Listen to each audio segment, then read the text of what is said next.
everybody, and welcome to Top Deck Thoughts. Now, for those of you who are noticing, yes, there's a little pal in the background here for this episode. This is my little pup, Iggy. She is a cute little Frenchie. She is adorable. She is my little muffin. She's helping me accompany to essentially do what I would say is the top 5 sleeper cards from Wilds of Eldraine. Now, before we get started though, I do want to make a few announcements. One is that I will actually be attending MagicCon Las Vegas from Thursday to Sunday, essentially, of this upcoming weekend. So if you want to come around and just say hi, play a few games of Commander while I'm not busy with obligations, I will find some time to stop at the Creator Zone and such, just to play as well as socialize and network with some of my fellow content creators. Apparently also it's sponsored by IHOP, so, well, cue the somebody's going to be playing stacks joke here, essentially. Still, nevertheless, as for why I decided to do for my return to video content the top 5 sleepers, I thought there would be a little bit of thematic resonance with this, since technically with the story of Eldraine, we're going through essentially the eternal slumber and our heroes are trying to stop it. So, everybody is doing some sleeping, and I figured it would be nice to actually look at the sleeper hit cards from this set. Now, for those who don't know, who are new to the game, a sleeper is essentially a card that has either little to low positive reception when initially spoiled and such, but then essentially, like, you sometimes will see, like, for example, Dev from Strictly Better Magic the Gathering will talk about sleepers. Essentially cards that are not on people's radars, they don't really talk about much. But then the sleeper hits are the cards that essentially once people start playing with the card, they kind of realize, hey, that's pretty good. And nevertheless, we get to see a variety of powerful shenanigans. So I found 5 cards that were from Wilds of Eldraine that are just making quite a splash that initially didn't have much, like, I'm not going to say negative reception, but we didn't thought it was going to make quite an impact as they did within the multiple Magic the Gathering formats. Nevertheless, let's get started, shall we? Number 5 on my sleeper hits list, honestly, is Baluna Grandscrawl. While this one is not making a lot of impact yet, I have played against this in the early access, and there is definitely a very good, like, brew around this card, I would say, that will be very quite impactful for both Standard and Historic. Mostly we haven't seen it yet since, well, Baluna is a mythic and, you know, wild cards are really hard to spend on, but I do think Baluna is actually a very strong card, mostly because we have a lot of good adventures in Standard at the moment that we can just play with and such. Like, I went against in the early access against a very good Baluna Grandscrawl deck. Now, granted, it'll be interesting to see if the deck will stick. Like I said, this one's kind of honorary mention, but it's also a great card in multiple formats, such as Historic Brawl, especially since on Arena we have access to all the adventure cards from the Battle of Baldur's Gate set, as well as from the original Eldraine. So there's that, as well as just for Commander. Like, obviously this is a really great Commander card because mostly that adventure spell side is actually very good, as well as just the creature side discounting your adventures. But like I said, I think for constructed formats this is going to be a bit of a sleeper hit because it turns out that adventure side is very good when you consider the aspect that mostly with the mill, you're thinking about, like, you're going to be drawing 2 to 3 cards. But remember, these are very specific adventure cards. And adventure cards in general are technically like 2 cards in 1. So technically, if you are able to draw all 4 cards, you're technically drawing 8. Or at the minimum, you probably will draw 1 to 2. So technically, you'll be drawing 2 to 4 cards because of the adventure aspect of it. So number 5 on my list, Baluna. It hasn't really made, like, a crazy impact yet, and it's technically kind of an honorary mention, if I'm being legit honest, but I do think it's going to be a card that will make a lot more impact once people start realizing how good the card draw aspect of the adventure is, as well as just a decent body in general. Number 4 on this list, and this one I decided to wear this sweatshirt in honor of it. Though people will probably be wondering, wait, didn't you put Sir Ginger on your top 10 list on Twitter and such? And I was like, Yes, but actually, the number 4 is not Sir Ginger herself. It is what I'm going to call the Cookie Aggro team. The Cookie Aggro is an actually legit very powerful standard deck at the moment. It's a very good budget aggro deck. Now, for those who don't know the cards that are sleepers, it is, first of all, if we had to stick to one card, it is primary the Tough Cookie. It turns out, I thought this card was just going to be a very great limited card, but it turns out, actually, it's a very good standard card in general. You get the food token, which is nice, but also just being able to turn free attack with a 4/4, very, very silly. And the one card that I totally sleeped on, that I shouldn't have, because I should have remembered its power in the original Eldraine, it's a reprint, Ginger Brute. Now, I remember when I first saw this reprint, I just thought it was going to be nice and safe, because I was like, of all the cards that bring back from the original Eldraine, this is actually very safe, it's very flavorful. What's the worst that can happen? Well, the worst that can happen is technically it could be just a nice aggressive card that essentially be able to attack in, as well as technically thanks to cards that we know were good, like Agatha Soul Cauldron. You can actually use Agatha Soul Cauldron to take the Ginger Brute's abilities and give that very powerful activated ability of making a creature unblockable to, say, I don't know, an attacking 4/4 cookie that's from the Tough Cookie.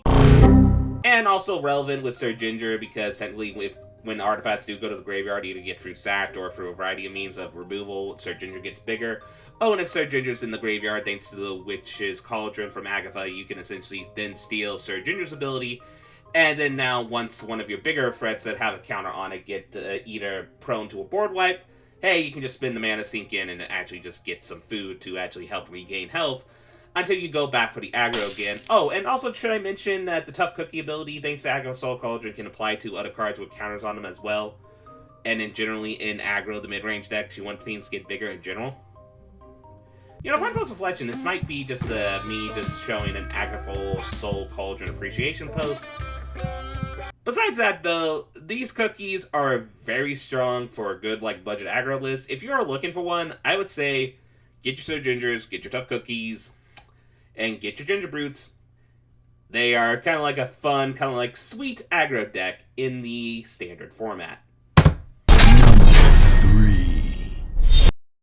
Number 3 on this list, and this one is a little bit cheating because I kind of didn't slept on this. I thought this was actually going to be very good, even though it didn't make my top 10 list, but a lot of people slept on it until they realized how silly it is, and that is, of all things, the Regal Bunnicorn.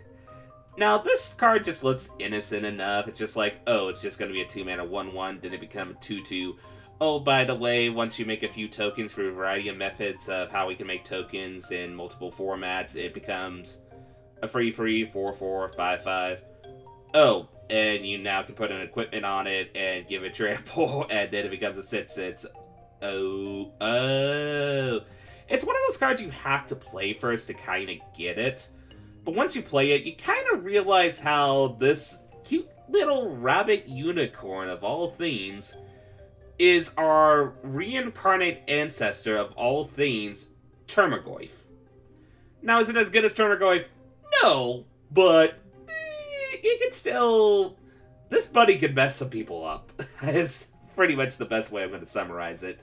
It gets chunky very quick, and get prepared to get hit by Legal Bunnicorn in the token-based list a lot. I'm just still waiting for the inevitable, Voltron list where people play, essentially in Standard at the very least, the 4 Mirrodin cards and such, and play the equipment as well as the ones that essentially generate a token with Regal Bunnicorn, because then that just gets a +2 boost on your Regal Bunnicorn. And then later down the line, you can just attach the equipment on it and just give it a variety of abilities. Actually, note to self, need to put that on list of brews to try for deck techs. Nevertheless, number 3 is this scary little bunny. When you see it, well, to quote the Monty Python, run away! Run away! Run away! Number 2 on this list, and this is the one that I slept on this because I thought while it was a good card, I didn't realize how silly it was going to be first and second week in Standard. And that is, of all things, the Bramble Familiar. Looks like just a cute little raccoon mana dork that you can use his spell, essentially Adventure Side later game if you draw him late. That's kind of like your first look at the card and you're like, oh, why is this card silly? Well, it turns out this Bramble Familiar is more like a Rocket Raccoon when you combine it in battles, specifically invasions. And the one we're talking about here is its combo with the Invasion of Elara, of all things. Now, for those of you who are missing the combo, allow me to elaborate. With Invasion of Elara, essentially it has the ETB trigger of essentially cascading, where you essentially go through your library until you get a spell that meets the cascade requirement, and can cast that spell for free. Well, it turns out, if you get your Bramble Familiar and you brew your deck specifically where you can only cascade into Bramble Familiar, you can choose which side you're wanting to cast once the spell is on the stack. So, for example, instead of turn 7 doing the very powerful adventure spell, how about doing it on turn 5? Or even with some ramp on turn 4 with the little raccoon friend?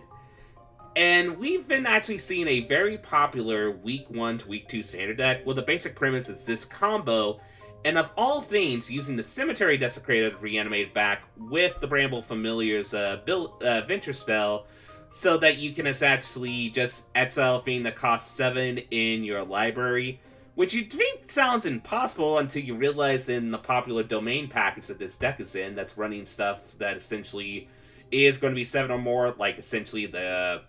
I'm forgetting the name of it, but it's essentially Herd Migration, yes. Where you essentially channel it just to, more or less, it's channel, if we're being honest, where you get a basic land.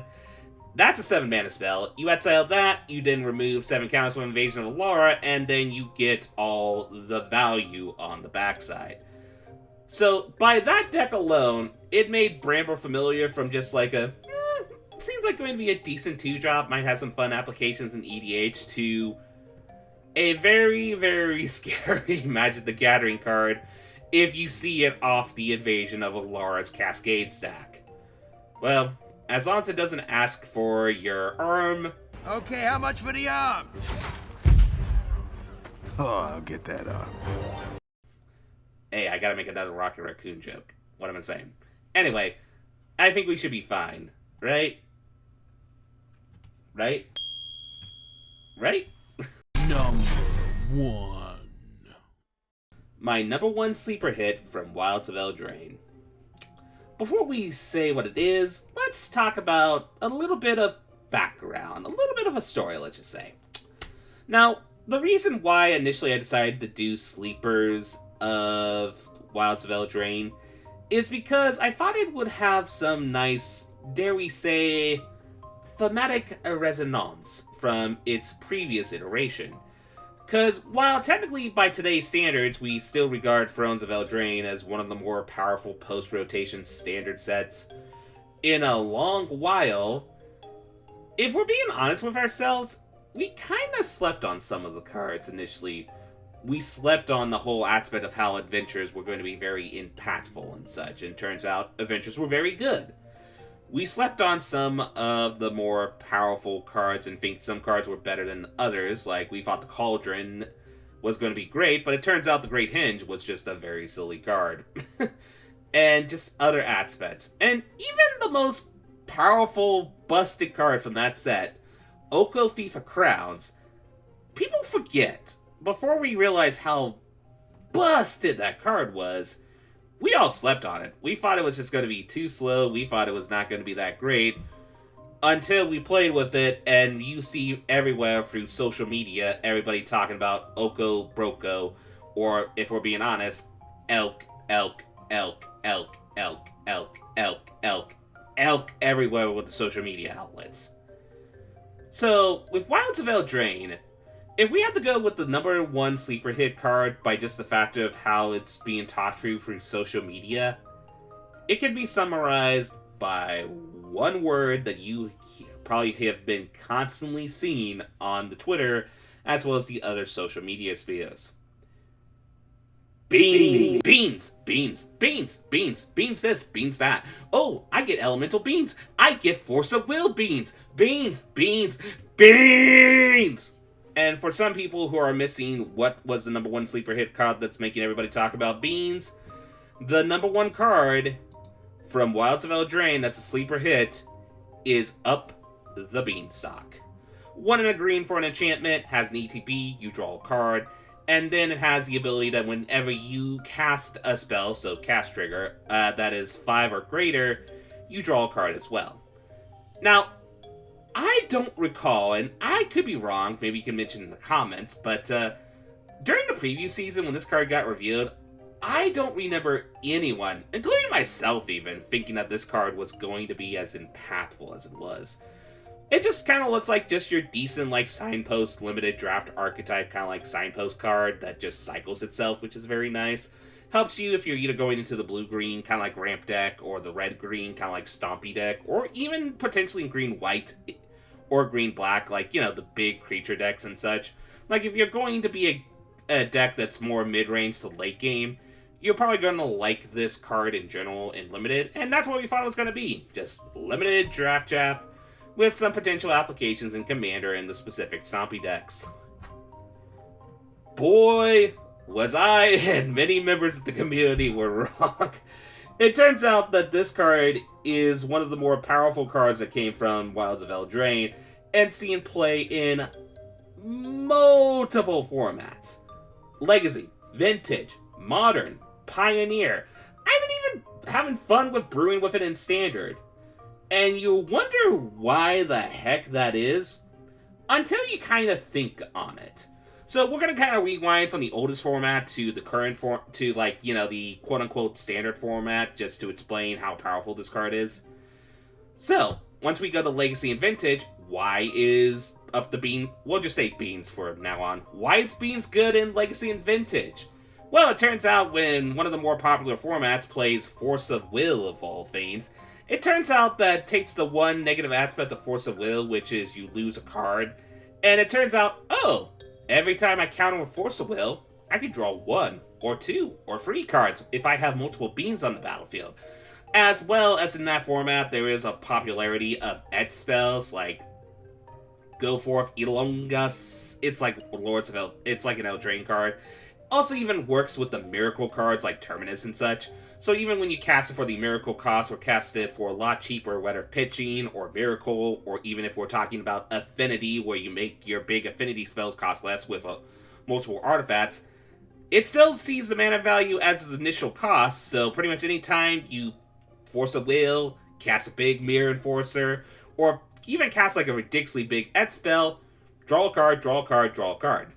And if there's one thing that Legacy and Vintage players love, it's drawing cards. Now we go to Modern and Pioneer. A whole nother story there. It turns out it's kind of the same, kind of like a little tune though, of essentially spells that get discounted by either alternate casting costs get a lot better when you can draw a card with them. Specifically the Evoke Elemental Cycle from Modern Horizons 2. So if you have like 1 or 2 beans on the battlefield, you can now make your Solitude not only into a Swords into Plowshares, but if you have like 2 beans on the battlefield and you evoke cast it, not only do you get them essentially the Swords to Plowshares, but you essentially get a Mole Drifter because you draw multiple cards. Heck, even if you evoke the original Mole Drifter, you're now going to, with 2 beans on the battlefield, you draw 4 cards. Like, it is silly. And we're not even talking about the potential that maybe even Modern Affinity might even try this out. Or even Tron. Like, I'm surprised Mono Green Tron's not trying this yet, but I would not be surprised if they don't try it yet, because, oh hey, they cast multiple 7-cost spells. We're now going to draw cards with it. And the fact that it replaces itself helps it make it not as costly as other, like, 2-cost engine, quote-unquote, card draw resource engine enchantments are in the past. And then now we get to Standard and Pioneer. Pretty much one of the things that I kind of should have realized post kind of like this is that in current Standard and also Pioneer, there is also a lot of ways to naturally cheap out spells. We're talking about the hideaway mechanic from Streets of New Capenna, since that's still standard legal to the new 3-year rotation, to even stuff in Pioneer that allows you to cast spells for the cheap when they get discounted. Same thing applies, Affinity, etc., etc., and also the Ed spells. But also, getting to 5 mana in these formats is not as hard as you think, and actually gives you more value from your really good 5 to 6 to 7 drops. Like, granted, I don't think you need to draw a card when you cast your Atraxa, but on the other hand, drawing a card when you reanimate it with your 5 mana Reanimator spell... yeah, I'd say that's pretty legit.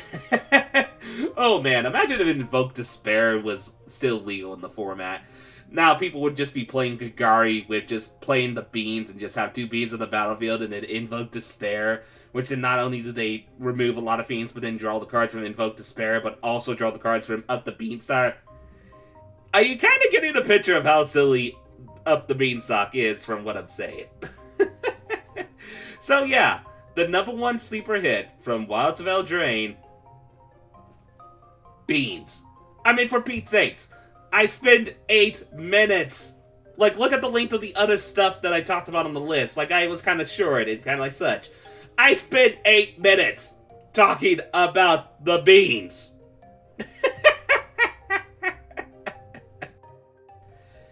And that is my sleeper hits from Wilds of Eldraine.